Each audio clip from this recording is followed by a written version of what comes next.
luân hồi là quan điểm tâm linh, cho đến nay, vẫn chưa thể giải thích ngọn ngành. Theo quan điểm của Phật Pháp, luân hồi là kết quả của nghiệp. Khi con người chết đi, phần linh hồn của chúng ta vẫn còn, sẽ tiến nhập vào một kiếp sống mới, trong một thân thể mới. Theo đó, có nhiều chuyện tâm linh luân hồi người nổi tiếng khá lạ lùng, mà đến nay, vẫn khiến cho nhiều người không khỏi nghi hoặc. Trong đó có Madonna tin rằng, mình là tỷ nữ của hoàng đế cuối triều đại nhà Thanh. Jack London, nhà văn nổi tiếng người Mỹ, tác giả của Tiếng gọi nơi hoang dã, The Call of the Wild, và Conan Doyle, nhà văn người Scotland, nổi tiếng với tiểu thuyết trinh thám Sherlock Holmes, cũng từng miêu tả những tình tiết trong kiếp trước của họ. Đầu tiên là câu chuyện về ca sĩ Madonna. Ca sĩ Madonna, nổi tiếng trên toàn thế giới, bởi sự trẻ trung, khả năng vũ đạo tuyệt vời cùng giải thưởng lớn. Nhưng có một điều, khiến cô cảm thấy kỳ lạ. Đó là cảm thấy, bản thân mình, có một mối liên quan đặc biệt với triều đại nhà Thanh, Trung Quốc. Trong khi đó, nữ ca sĩ sinh năm 1958, được sinh ra đời trong một gia đình Thiên Chúa giáo tại Selfish, thành phố Bay, gần Detroit, Michigan, Mỹ.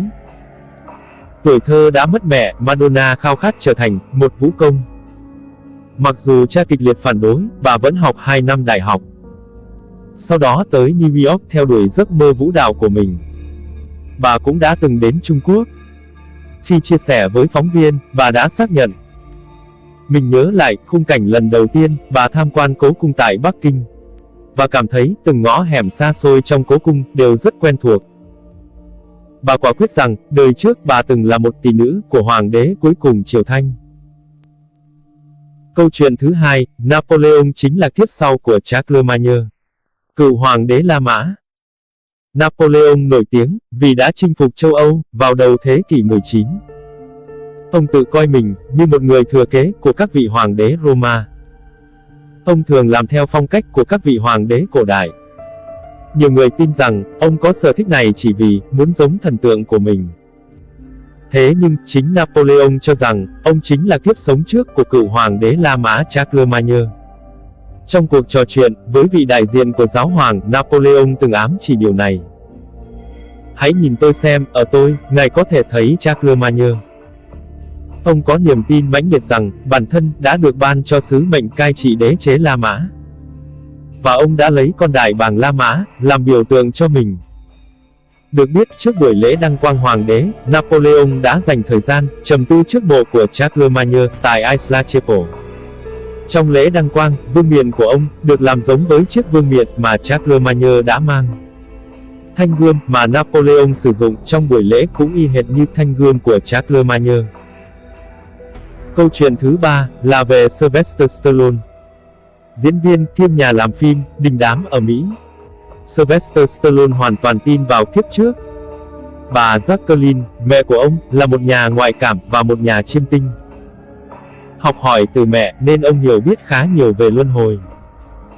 Trong một cuộc phỏng vấn, Sylvester Stallone không ngần ngại tiết lộ rằng, mình trải qua ít nhất 4 lần kiếp sống trước. Có lần ông đã trải qua bị chém đầu, trong cuộc cách mạng Pháp. Stallone cũng cho biết, ông từng là một tay boxing, bị chết bởi một cú đấm knockout. Kiếp trước vốn là tay đấm bốc cực khôi, nên điều này góp phần, giúp cho ông thành công trong vai diễn Rocky Balboa, một nhà vô địch đấm bốc trong bộ phim Rocky. Khi được hỏi, vậy lần luân hồi tiếp theo, ông muốn làm gì? Không chút do dự, ông chia sẻ rằng, mình vẫn muốn làm một nhà vô địch đấm bốc hạng nặng thế giới.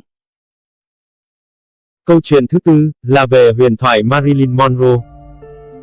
Một trong những chuyện tâm linh luân hồi người nổi tiếng, được nhiều người quan tâm nhất đó là về Marilyn Monroe.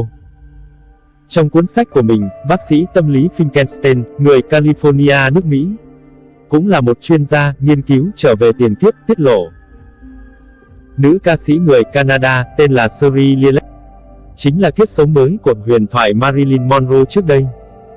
Thông qua thôi miên, Shari Lillet chẳng những có thể kể được chuẩn xác quá trình qua lại của Marilyn Monroe và Tổng thống Kennedy, mà một số sự tình đời tư của Marilyn Monroe được tiết lộ khá cụ thể. Mặc dù Shari được sinh ra sau khi Marilyn Monroe qua đời 11 tháng. Cô giải thích mẹ mình sảy thai một lần trước khi sinh cô, nhưng đều là cô. Suri Lilet hiện là nữ ca sĩ chính của ban nhạc rock Panda Pomerania ở Canada. Từ năm 11, 12 tuổi, dù không biết Marilyn Monroe là ai, nhưng bỗng nhiên, có lúc cô ca bài hát trong phim Gentlemen Prefer Blonde. Cô bé cảm thấy có cảm giác quen thuộc khi dì cô cho biết đó là một bộ phim gắn liền với tên tuổi của Marilyn Monroe. Từ đó, đến khoảng mấy chục năm về sau, cô luôn phải khổ sở bởi ác mộng như của Marilyn Monroe. Ví như uống thuốc nghiện rượu, mà bác sĩ tâm lý cũng không thể nào giúp được. Suri nói cô cuối cùng tìm được Finkelstein qua mạng Internet và nhận ra ông ấy chắc chắn sẽ tin tưởng câu chuyện của cô.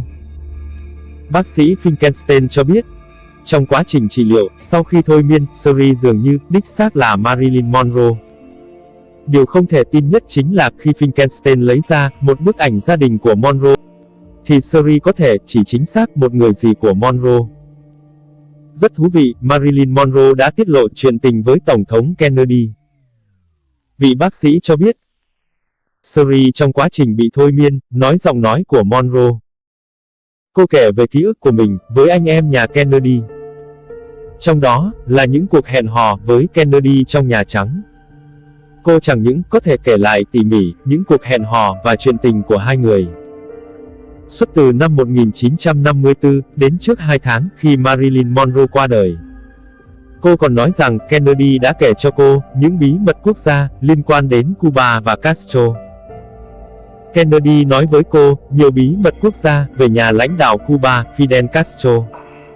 Cô còn nói Monroe qua đời vào năm 1962. Đã chết vì dùng thuốc quá liều chứ không phải bị ai đó sát hại. Bác sĩ Finkelstein điều trị cho Suri bằng phương pháp thôi miên. Cho biết, trong quá trình ông thôi miên, bà có thể kể lại hàng trăm chuyện trong đời sống riêng tư của Marilyn Monroe. Những chuyện mà bình thường chỉ có các chuyên gia lịch sử mới nắm được. Thậm chí có những chuyện mà chỉ có bản thân Monroe mới biết được. Không những thế, Suri và Marilyn Monroe khá giống nhau về bàn tay, bàn chân, tiếng nói và chữ viết tay. Ông cũng cho biết, Suri không phải giả mạo, muốn dựa vào Marilyn Monroe để trở nên nổi tiếng. Mà trái lại, nhiều năm qua cô bị nhốt mình và đầy đọa bởi những ký ức tiền kiếp. Qua 4 câu chuyện, chúng ta có thể thấy, dù các nhân vật nổi tiếng này đều biết một điều. Mình đã từng có những kiếp sống khác trước đó. Nhưng không ai trong họ có được suy nghĩ, tìm cách thoát ra khỏi vòng luân hồi sinh tử. Họ chấp nhận một điều, tái sinh là có thật, dù đa phần xã hội không biết đến nó. Thậm chí, họ còn mong cầu danh vọng cho những lần tái sinh sau. Phải chăng cuộc sống quá hưởng thụ vật chất đã làm cho họ không có những thôi thúc tâm linh? Vậy mới thấy thật đáng quý những vị tu sĩ. Họ thấy rõ sự tạm bợ của kiếp người, quyết buông bỏ vật chất, danh vọng để tìm sự giải thoát. Đó thực sự là những điều cao quý mà phần đông xã hội không đạt tới được. Những câu chuyện luân hồi trên chỉ là một phần rất nhỏ trong rất nhiều các câu chuyện luân hồi khác của thế giới. Đây là những trường hợp luân hồi bị động. Các linh hồn này, sau khi rời khỏi thể xác, tùy theo tội phước nhân duyên mà sẽ bị bắt buộc phải đi vào một trong 6 nẻo luân hồi. Cụ thể ở đây là được đầu thai làm người, vào một thể xác khác hoàn toàn không được lựa chọn. Còn có những trường hợp luân hồi chủ động thường thấy ở các bậc tu hành. Nhờ sự tu hành, họ có thể chọn cho mình một kiếp sống khác sau khi rời bỏ thể xác vật lý. Hiện tượng này xảy ra nhất nhiều ở Tây Tạng. Họ thậm chí biết trước ngày giờ và nơi sinh ra kế tiếp của mình. Những thông tin này được tiết lộ cho người thân của họ biết. Sau khi họ tái sinh, người thân sẽ theo những thông tin đó tìm lại họ. Để chắc chắn tìm đúng người, họ mang đồ vật của người quá cố để đứa trẻ mới lựa chọn. Nếu đứa trẻ chọn đúng đồ vật thì sẽ được xác nhận. Sau đó được mang về, được dạy dỗ để tiếp tục tu hành, hoặc để thực hiện một sứ mệnh nào đó. Để hiểu rõ hơn về sự luân hồi, luật nhân quả và các hiện tượng tâm linh thú vị khác, mời quý vị theo dõi các video khác của chúng tôi trên kênh. Hãy bấm đăng ký và bật chuông để nhận được thông báo về video mới nhất. Nếu thấy video có giá trị, hãy like và chia sẻ để nhiều người đón nhận hơn. Mong nhận được sự ủng hộ của quý vị, để kênh có thêm động lực mang giá trị nhiều hơn nữa. đến với cộng đồng. Cảm ơn quý vị đã theo dõi video. Chúc quý vị có được thật nhiều thành công và bình an trong cuộc sống.